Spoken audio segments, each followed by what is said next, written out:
The southernmost country in the world stretches over 4,000 kilometers north to south.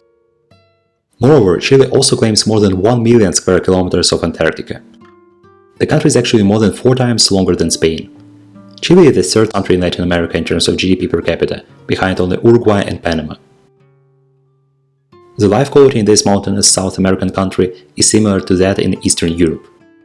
Thus, Chileans are twice as rich as Peruvians, their neighbors.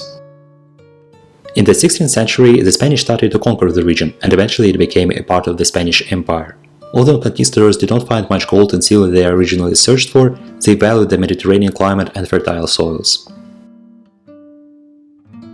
The Mapuche, indigenous population of Chile, resisted the colonization fiercely, but over centuries started to successfully integrate into the Chilean society, which explains why around a third of the population identify as mestizos. The Spanish had to constantly fight not only with the Mapuche, but also with numerous pirates. A large military presence was always needed in the region, which made Chile one of the most militarized territories of the Spanish Empire. The importance of army as an institution continued to shape Chile's destiny for centuries. At the beginning of the 19th century, Chile, just like all other Spanish-controlled territories in South America, gained independence. This was made possible, among other factors, due to the diminished connection between the colonies and Spain during the Napoleonic Wars. In 1818, Chile was proclaimed an independent republic.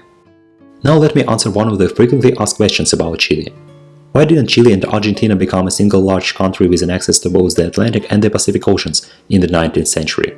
What made the two states separately integrate enormous southern land masses while extending the border which resembles a straight line? Well, the answer is obvious if you take a close look at the physical, not political map of the world. You see, the Andes Mountains virtually divide South America in two. Moreover, when they gained independence, both nations had a population of less than 1 million people. There was simply not enough people who could systematically cross one of the highest mountain ranges in the world and establish any significant economic ties. Chile was much more involved in various diplomatic issues with other neighboring countries. I have already mentioned Chile's historically large and powerful army, which was often trained by German officers with enormous experience. This army helped Chile win a 5-year-long war with Peru and Bolivia. As a result, Chile managed to gain several resource-rich territories, including the only coastal province of Bolivia, which left the country landlocked. Chile did not experience immigration waves sufficient enough to call it a nation of immigrants. Less than 1% of migrants coming to Latin America chose this nation, which is so remote from Europe, against 46% choosing Argentina and 33% choosing Brazil.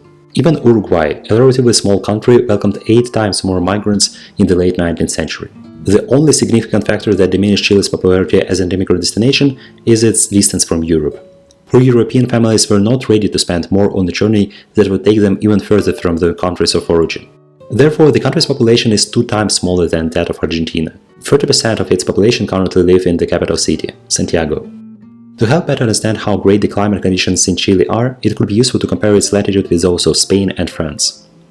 This, alongside the pleasant effect of the Pacific Ocean and mountains, helped create the fascinating conditions that allowed for highly efficient large-scale agriculture around the Mediterranean.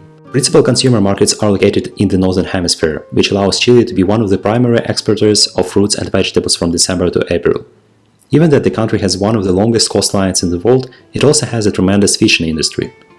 Chile is actually the second largest producer of salmon in the world.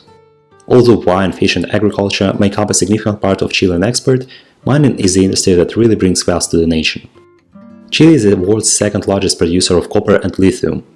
Given the ever-growing demand for lithium in rechargeable batteries production, the country is about to receive even larger export revenues from this source.